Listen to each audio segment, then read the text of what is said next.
All right. So this is the review that I told you that I'd have for you, especially for those B-Day students who will be taking the test tomorrow and not have an opportunity to get this review. I did add some new pictures to it and some things like that. Remember that I'm going to be asking you to pause the video to try to answer some of the questions as you review over it. But then I will give full and detailed answers afterwards.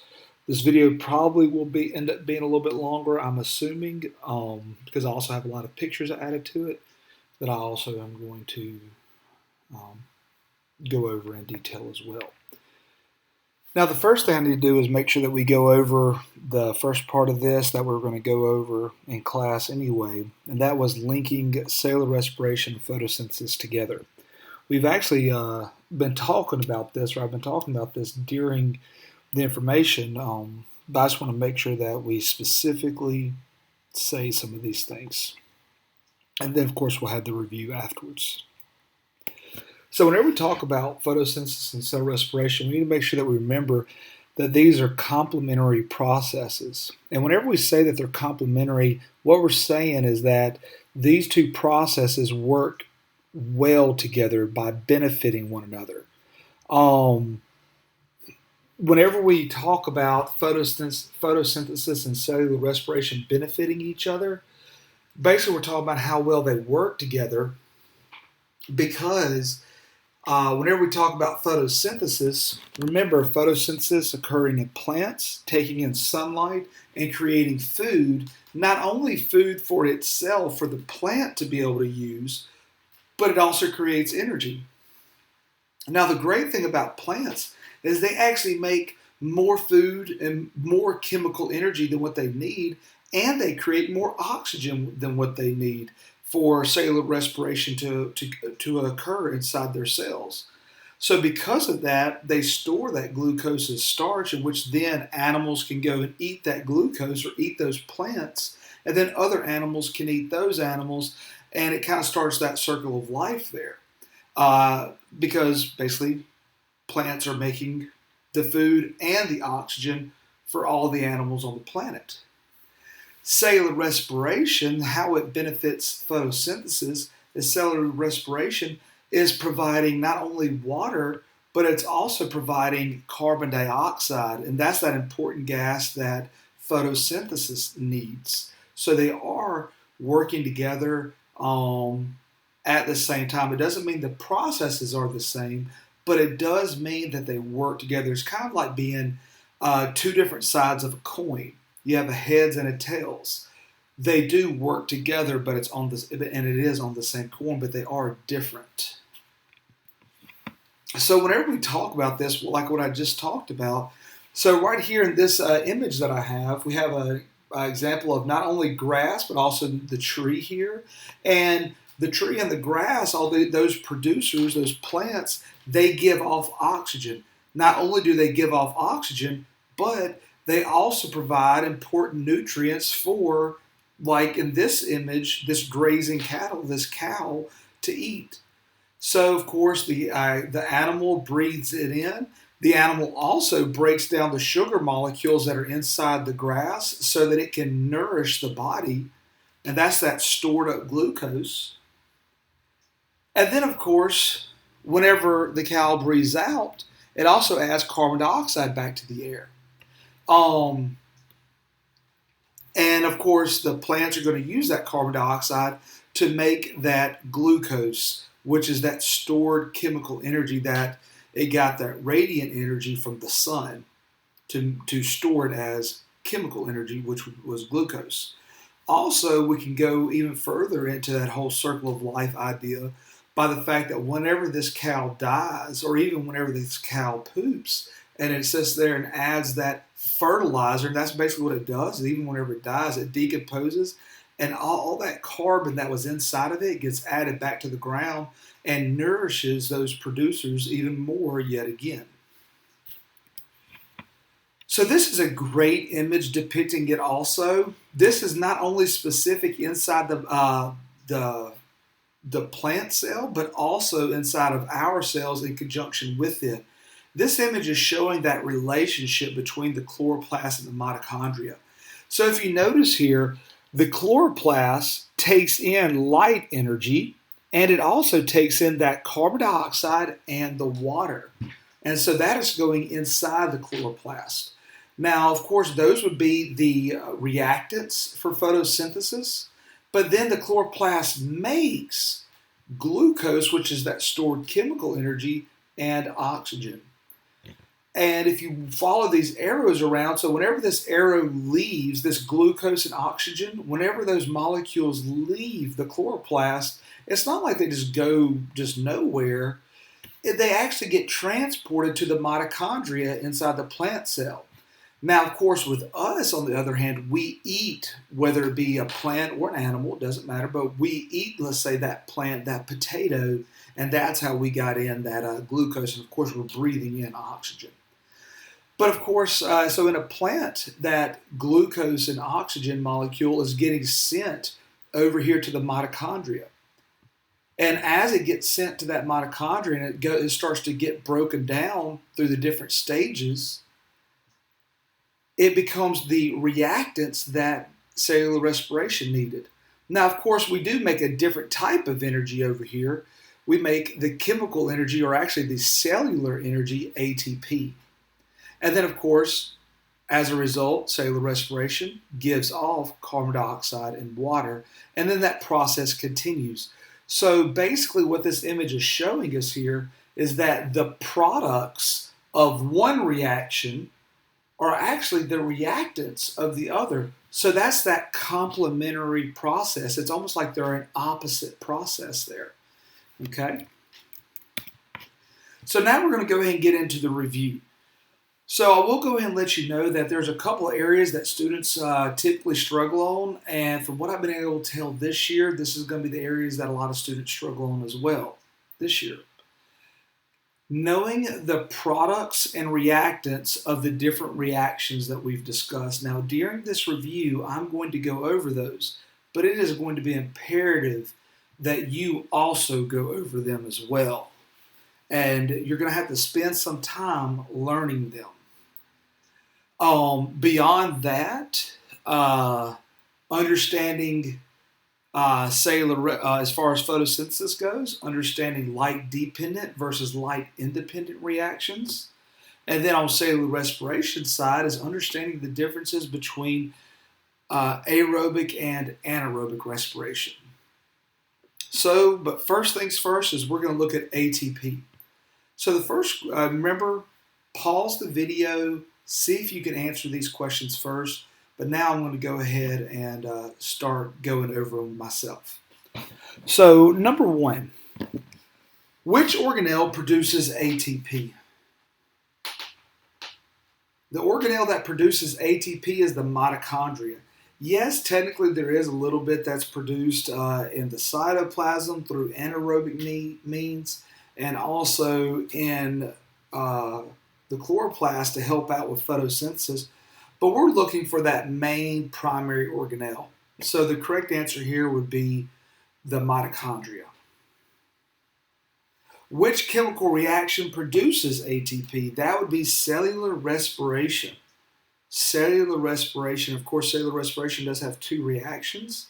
That's going to be aerobic and anaerobic, and we'll talk about those in just a second. What are the three parts of ATP? ATP has a nitrogen base, it has a sugar, and it has 3 phosphate groups. Under that, I ask you to give the specific name for each part. The nitrogen base is adenine. The sugar is ribose, and the 3 phosphate groups are 3 phosphate groups.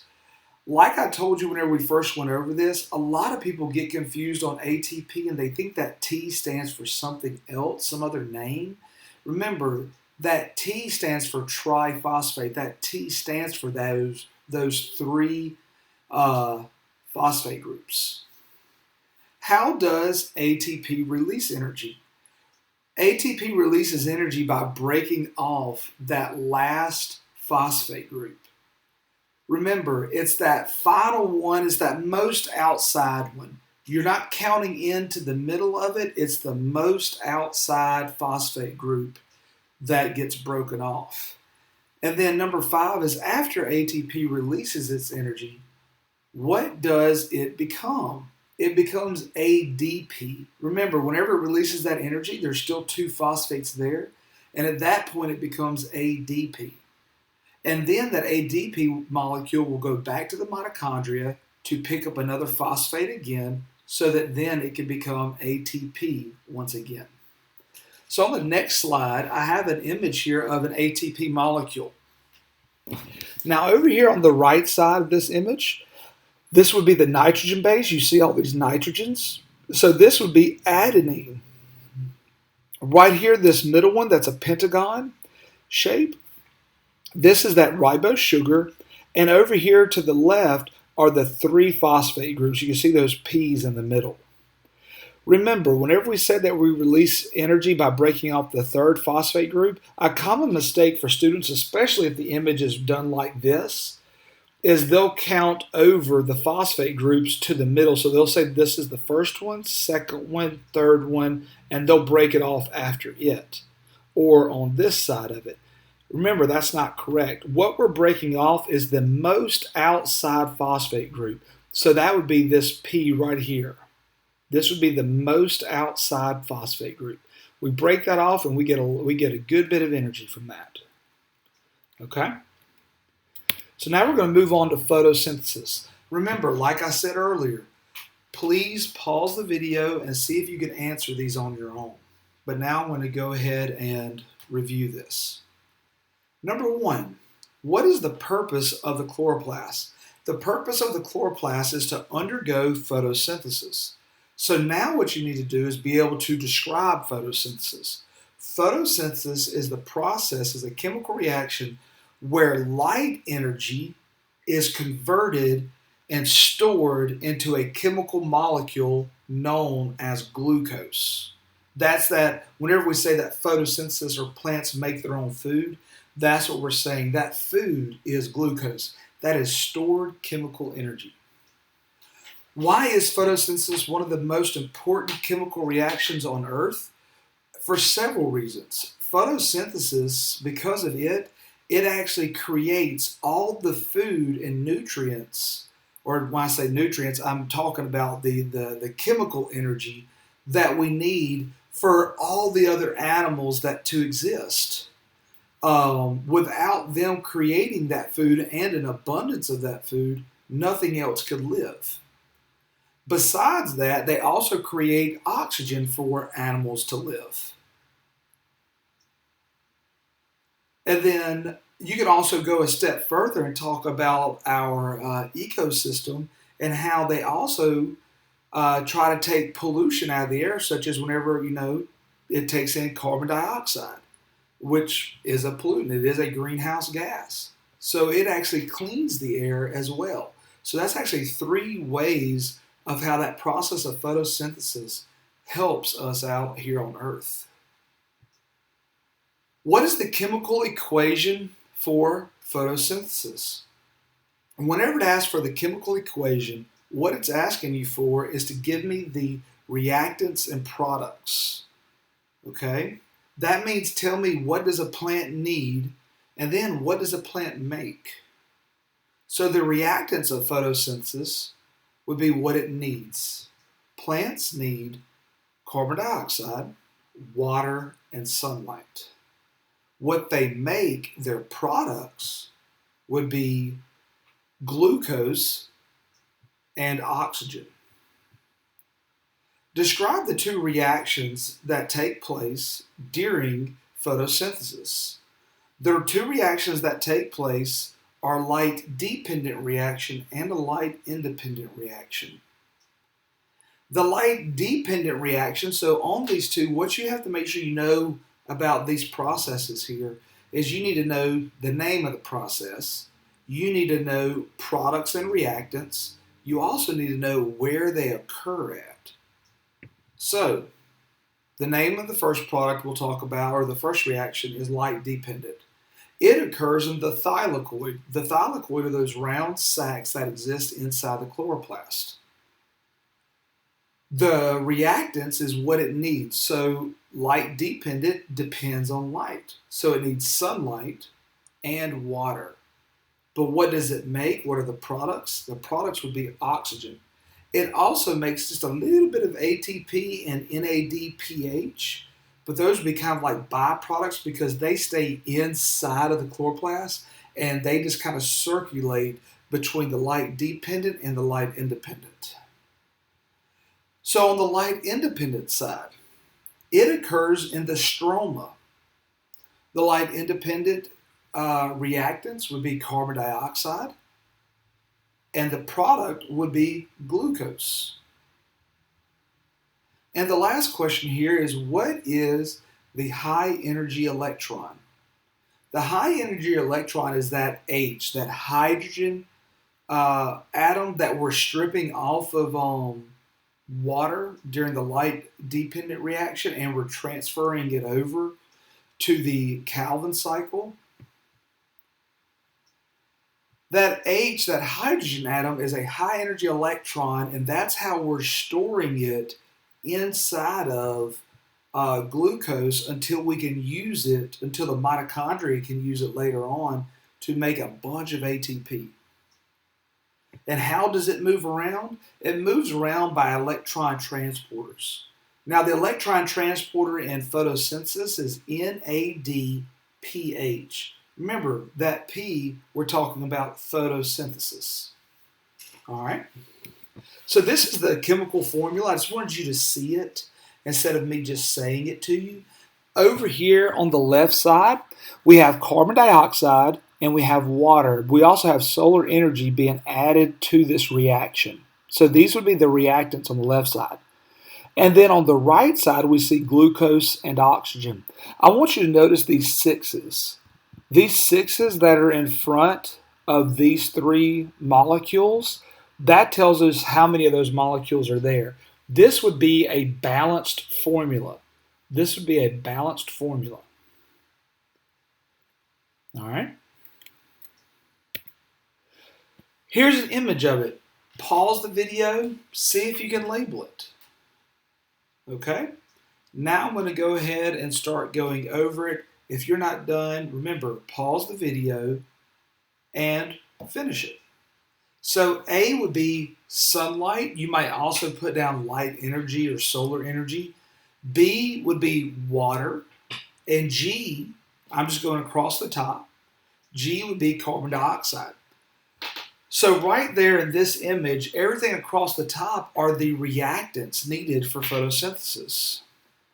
We go to the bottom, we see D and I. D would be oxygen and I would be glucose. The ones across the bottom are the products. Now let's look at C and H. C is referring to the reaction that happens on this side. So that would be the light reactions, or you could say the light dependent reaction. H is the light independent reaction, or you could say the Calvin cycle.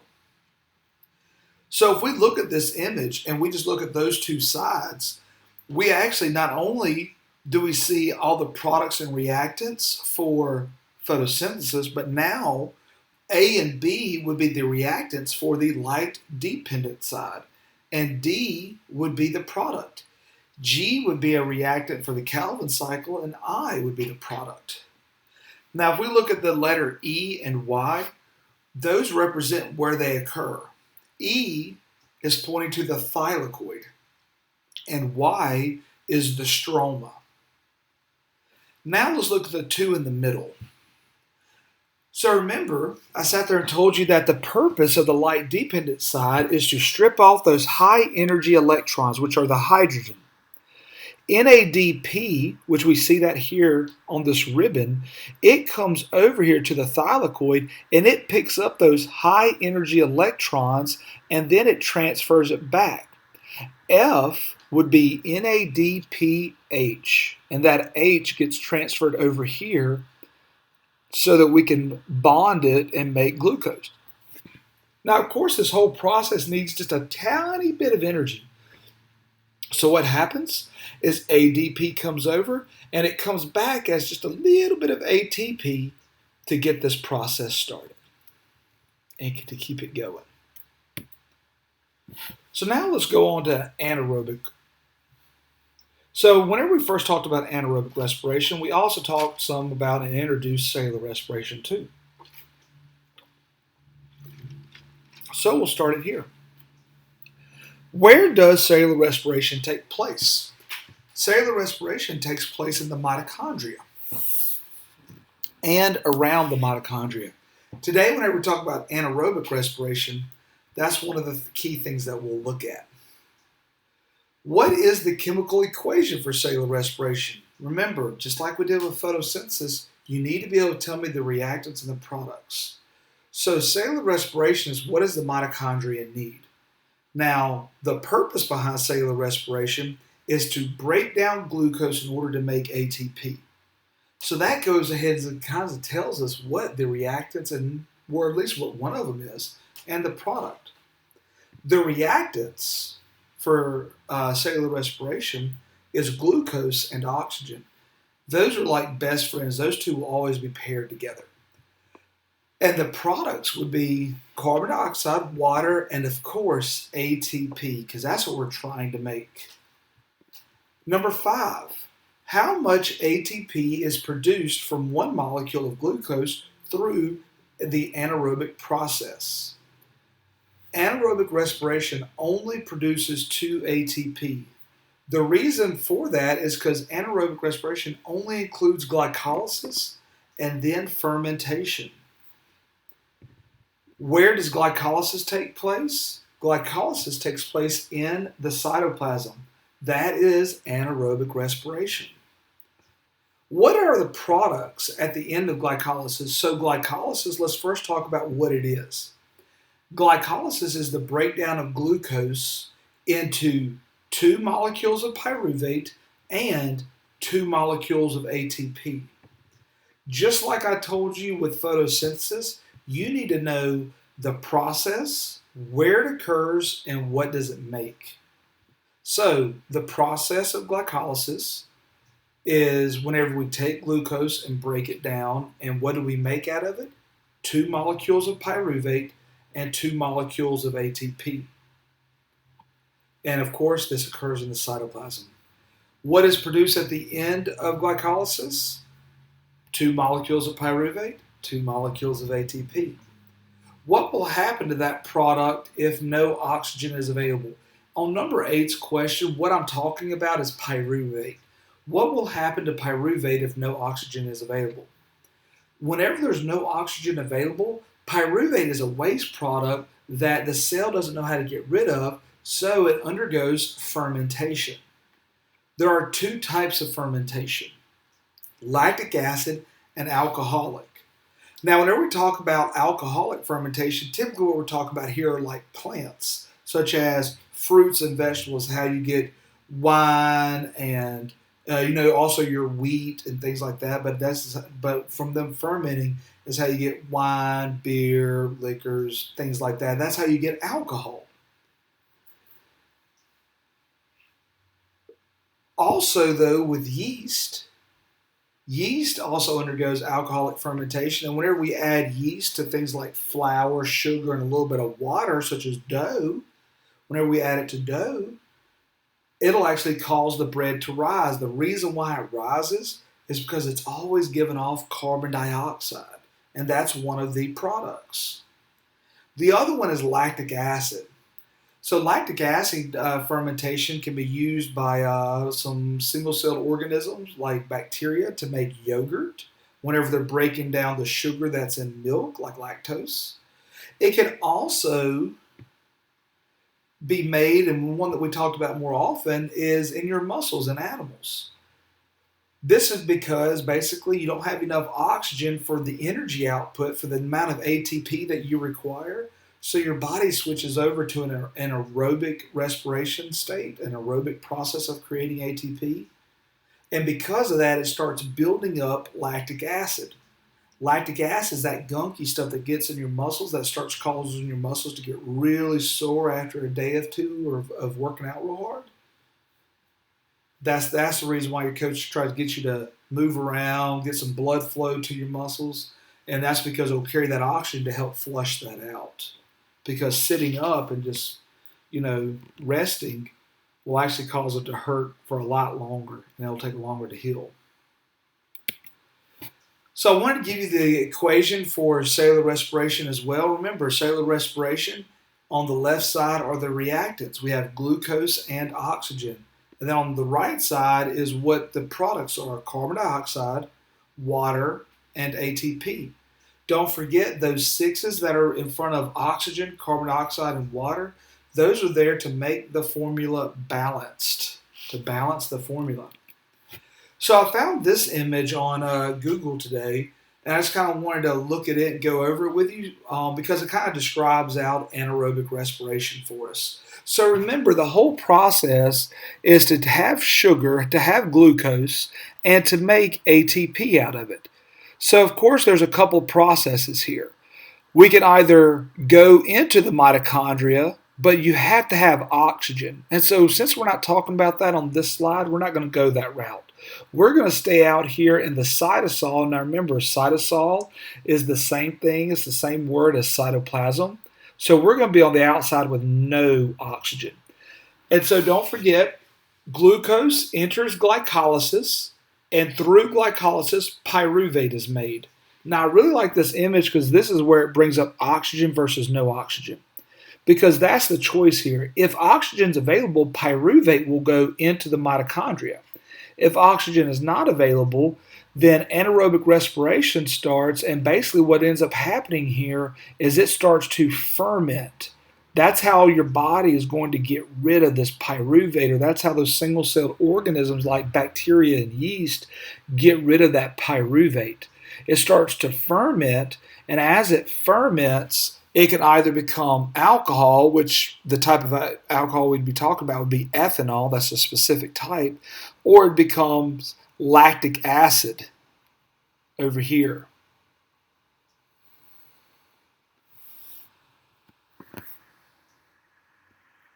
All right. So now let's go on over to aerobic respiration. So we're just going to go ahead and dive on into it, and we're not going to talk about cellular respiration, even though cellular respiration aligns more as far as the whole concept with aerobic. Remember, what molecule is needed for, and the ARs just mean aerobic respiration. Remember, pause the video to answer these questions, and I'm about to go ahead and start answering myself. What molecule is needed for aerobic respiration to occur? Oxygen. Oxygen is needed for aerobic respiration. That's the only way to get that pyruvate into the mitochondria. What are the three stages of aerobic respiration? Don't forget, you need to know where they occur, and that should be where do they occur, not where do that occur. Sorry, that's just a typo. You'll also need to know what does each stage produce. What does each stage produce? That typo is going to drive me crazy, so I'm going to go ahead and change it.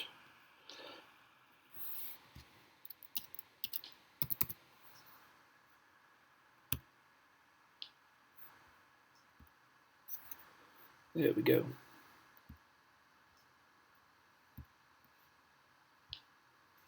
All right.